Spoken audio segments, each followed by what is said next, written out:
ഹരിയോം കൽക്കീരൂപികളായിരിക്കുന്ന എല്ലാ നാരായണമാർക്ക് ശിവഗീതാ പാഠത്തിലേക്ക് സ്വാഗതം. നമ്മൾ ശിവഗീതയുടെ 6ാമത്തെ പാഠമാണ് പഠിക്കാൻ പോകുന്നത്. ഞാൻ നിങ്ങളുടെ സ്വന്തം വിഷ്ണുയോഗി ശീല അയ്യപ്പൻ.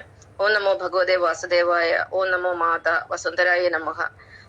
എന്റെയും നിങ്ങളുടെ സമസ്ത ചരാചരത്തിന്റെ പിതാവാണ് ജഗന്നാഥനായ നാരായണൻ. നമ്മുടെ എല്ലാം മാതാവാണ് ജഗന്മാതാവായ ഭൂമിയെ. നമ്മളെല്ലാം ഈ പ്രപഞ്ചത്തില് ആത്മസഹോദരന്മാരാണ്. നമ്മൾ മാത്രമല്ല, പക്ഷിമൃഗാദികളും വൃക്ഷലതാദികളിൽ എല്ലാം നമ്മുടെ സഹോദരി സഹോദരന്മാരാണ്. എല്ലാവരിലും ജീവനായി പ്രാണനായി ഊർജ്ജമായി ഭഗവാൻ നാരായണനുണ്ട്. നമ്മളെല്ലാം ജീവിക്കുന്ന ഭൂമിയിലാണ്. നമ്മളെല്ലാം ഈ അമ്മയുടെ അച്ഛന്റെ മക്കളാണ്. നമ്മൾ ഇന്ന് പഠിക്കാൻ പോകുന്ന വിഷയം എന്ന് പറയുന്നത് ഗണപതി ഒരു മിത്ത്, 33 കോടി ദൈവങ്ങളും മിത്ത്. നമുക്ക് ആദ്യത്തെ പോയിന്റ് എന്ന് പറയുന്നത് ഈ നമ്മുടെ ഭാരതത്തില് ഏകദേശം 150 കോടി മനുഷ്യരുണ്ട്. മൊത്തത്തിൽ ഈ ഭൂമിയിൽ 850 കോടി മനുഷ്യരാണുള്ളത്. അപ്പം ബാക്കി 700 കോടിയോളം മനുഷ്യർ പുറത്താണ്. ഇവർക്കൊന്നും 33 കോടി ദൈവങ്ങളില്ല. അപ്പൊ അവർക്ക് എന്തുകൊണ്ട് ഈ 33 കോടി ദൈവങ്ങളില്ല? അവര് മനുഷ്യരല്ലേ. നമ്മുടെ ഇന്ത്യക്കാർക്ക് മാത്രമല്ലേ, ഹിന്ദു മതത്തിൽ മാത്രം എന്താ ഇങ്ങനെ 33 കോടി ദൈവങ്ങൾ? അപ്പൊ ഈ ദൈവങ്ങളൊന്നും സത്യമല്ല. എല്ലാവർക്കും ആയിട്ട് ഒരൊറ്റ മഹാദൈവമേ ഉള്ളൂ, ഒരു ഒറ്റ സുപ്രീം ദൈവമേ ഉള്ളൂ, നാരായണനെ നമ്മൾ പല പേരിൽ ആരാധിക്കുന്നു മാത്രമേ ഉള്ളൂ. അപ്പൊ ഗണപതി മിത്താണെന്ന് പറയുന്നതിന്റെ പ്രധാന കാരണം നമുക്ക് തുടക്കം മുതൽ, അതായത് ഗണപതിയുടെ കുടുംബമായ ശിവകുടുംബത്തിൽ നിന്ന് തുടങ്ങാം. രണ്ടാമത്തെ പോയിന്റ് എന്ന് പറഞ്ഞാൽ ഗണപതി എന്ന് പറയുന്നത് ഭഗവാൻ ശിവന്റെ പുത്രനായി കരുതപ്പെടുന്നു. എന്നാല് പാർവതി ദേവി 10 മാസം ചുമന്ന് പ്രസവിച്ച ഒരു മകനല്ല ഗണപതി. അവിടെ തന്നെ ഒരു കോൺട്രഡിക്ഷൻ വരുന്നുണ്ട്, വിരോധാഭാസം. മണ്ണുകൊണ്ട് കുഴച്ചുണ്ടാക്കിയ ഒരു ശില്പത്തിന് ജീവൻ കൊടുത്തിട്ട് അത് ഗണപതിയായി മാറിയെന്നാണ്, ഒരു ബാലനായിട്ട് മാറിയെന്നാണ് പുരാണങ്ങളൊക്കെ പറയുന്നത്. പക്ഷെ ഇതെങ്ങനെ സംഭവിക്കും? ഇവിടുന്നതൊരു ലോജിക് ഉണ്ടോ? നമ്മൾ ബുദ്ധിയുള്ളവർക്ക് ആർക്കെങ്കിലും വിശ്വസിക്കാൻ പറ്റും മണ്ണുകൊണ്ട് കുഴച്ചിട്ട് അതിന് ജീവൻ കൊടുക്കുക? അത് ഒരിക്കലും സാധ്യമായ കാര്യമല്ല. അടുത്ത പോയിന്റ് എന്ന് പറയുന്നത് പാർവതി ദേവി കുളിക്കാൻ പോയപ്പോൾ സ്നാനഗ്രഹത്തിന് പുറത്ത് ഗണപതി കാവൽ നിന്നു. ദേവി പറഞ്ഞു, മകനെ ആര് വന്നാലും അകത്തോട്ട് കയറ്റരുത്, എന്റെ സ്നാനം കഴിയുവോളം നീ പുറത്ത് നിൽക്കണമെന്ന് പറഞ്ഞു. ഈ സമയത്താണ് അച്ഛനായ ശിവൻ വരുന്നത്. ശിവന് ഉള്ളിലോട്ട് പോകണമെന്ന് പറഞ്ഞു, പാർവതി ദേവിയെ കാണുമെന്ന് പറഞ്ഞു. ഗണപതി ഭഗവാൻ അത് സമ്മതിച്ചില്ല. അപ്പം ദേഷ്യം വന്നിട്ട് ഗണപതിയുടെ തല വെട്ടിക്കളഞ്ഞു ശങ്കർ ഭഗവാൻ, അതായത് പരമശിവൻ. അപ്പം പാർവതിയെ കുളി കഴിഞ്ഞ് വന്നപ്പോ മകന്റെ ശിരസ് വേറെ കിടക്കുന്നുണ്ട്. കരഞ്ഞു വിളിച്ചപ്പോ അവസാനം ഏതെങ്കിലും മറ്റൊരു മൃഗത്തിന്റെ തല കൊണ്ടുപോകും, അത് ഗണപതിക്ക് വെച്ച് ഫിറ്റ് ചെയ്യാമെന്ന് പറഞ്ഞു. അങ്ങനെ അദ്ദേഹത്തിന്റെ, അതായത് പരമശിവന്റെ ഭൂതഗണങ്ങളൊക്കെ പോയി ഇവിടുന്ന് ഒരു ആനത്തല കൊണ്ടുവന്നു, ഗണപതിയുടെ തലയിൽ ഫിറ്റ് ചെയ്ത്. അങ്ങനെയാണ് ഗണപതിക്ക് ആനത്തല വന്നതെന്നാണ് ഹിന്ദു മതത്തിലുള്ളവർ വിശ്വസിക്കുന്നത്.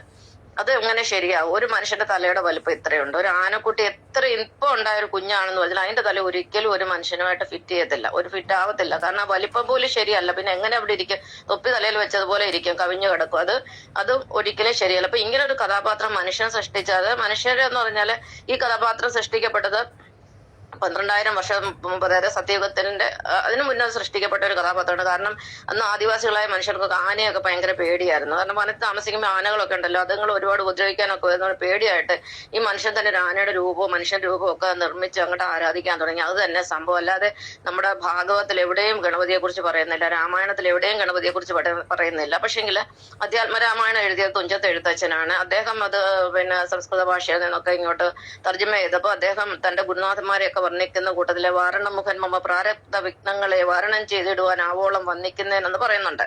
അപ്പം അങ്ങനെ വരുന്നതാണ്. പിന്നെ മഹാഭാരതം ഗണപതി എഴുതി കൊടുത്തു, വ്യാസമഹർഷിക്ക് എഴുതി കൊടുത്തു. വ്യാസമഹർഷിയുടെ കൈ അവിടെ പോയി. അതിനിപ്പോ ഒരു 18,000 ശ്ലോകങ്ങൾ എഴുതാൻ എന്താ എത്ര ബുദ്ധിമുട്ട്? അത് ആർക്കും എഴുതാൻ പറ്റാത്ത. ഇപ്പൊ ഞാൻ തന്നെ ഫേസ്ബുക്കിൽ ഒരു 60,000 പോസ്റ്റുകൾ ഇട്ടുണ്ടായിരുന്നു, റിട്ടേൺ പോസ്റ്റുകൾ. 60,000 പോസ്റ്റുകൾ എന്ന് പറഞ്ഞാൽ ഒരു പോസ്റ്റ് തന്നെ എത്ര പറയുന്നത്, ഒരു 2 മിനിറ്റ് വായിക്കാനുള്ള കാണും ഒരു പോസ്റ്റ് എന്ന് പറയുന്നത് തന്നെ. അപ്പൊ അറിയാലോ എന്റെ വലിപ്പം എത്രയുണ്ടെന്ന്. അപ്പം അങ്ങനെ ഒരു ഗണപതിയെ കൊണ്ട് എഴുതിച്ചെന്ന് പറഞ്ഞാൽ ഗണപതി എന്ന പേരുള്ള ഒരാളെ കൊണ്ട് എഴുതിക്കാമല്ലോ. അല്ലാതെ ഈ ഗണപതി വന്നിരുന്ന് എഴുതിയെന്ന് പറഞ്ഞാൽ അതിലൊന്നും ഒരു ലോജിക്കും, ഇതൊക്കെ വെറും അന്ധവിശ്വാസമാണ്.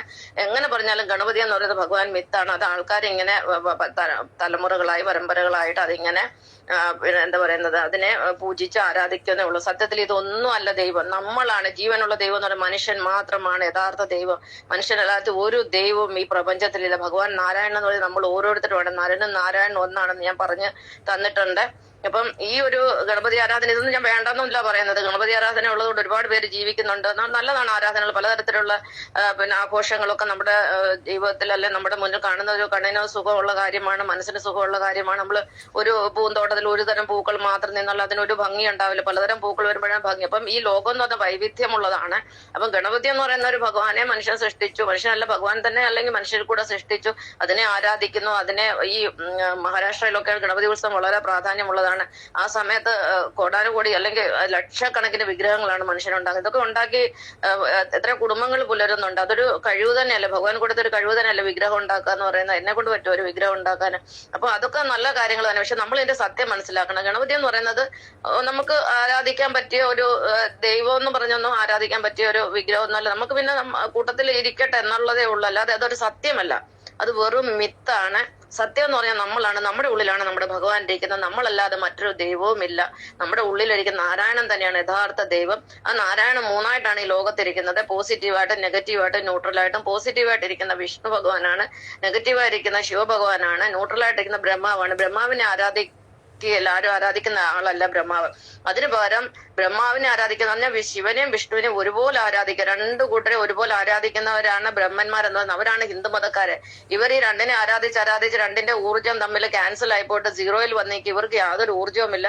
അത് കാരണം ഇവരെ ഒരിക്കലും ഒന്നിപ്പിക്കാനും പറ്റത്തില്ല. ഇതാണ് ശരിക്കും സംഭവിച്ചിരിക്കുന്നത്. അല്ലാതെ ഗണപതിയോ അല്ലെങ്കിൽ 33 ദൈവങ്ങളോ ഒരിക്കലും സത്യമല്ല. ഇനി സത്യം ഏതാണെന്ന് ചോദിച്ചു കഴിഞ്ഞാൽ ഇവിടെ ജീവിച്ച ഭഗവാന്റെ അവതാരങ്ങളായ ശ്രീരാമനും ശ്രീകൃഷ്ണനും ശ്രീ യേശുക്രിസ്തുവും ഒക്കെ അവര് സത്യമാണ്. അവര് ജീവിച്ചതിന് തെളിവുണ്ട്. ഇപ്പം ഗണപതി ജീവിച്ചതിന് തെളിവില്ല, ഭഗവാൻ ശിവൻ ജീവിച്ചതിന് തെളിവില്ല, പിന്നെ മുരുകൻ ജീവിച്ചതിന് തെളിവില്ല. ഇതിനൊന്നും യാതൊരു തെളിവില്ല. എന്നാൽ രാമായണത്തിലെ സകല കഥാപാത്രങ്ങളും ജീവിച്ചതിന് തെളിവുണ്ട്.